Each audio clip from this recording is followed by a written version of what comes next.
My two favorite, I'd say, pretty close together, is Montreal. Just the atmosphere in there is really special.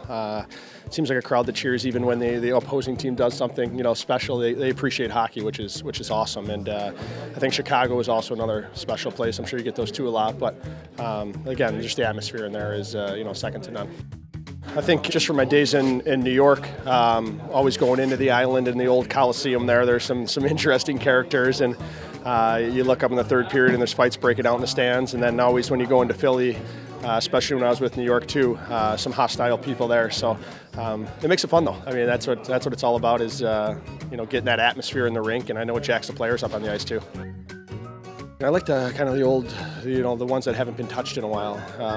Going back to like Montreal, the Rangers, sweater, Chicago, just the original, the kind of the original 6 teams that haven't tinkered with them at all. Yeah, the Buffalo Sabres was my favorite team.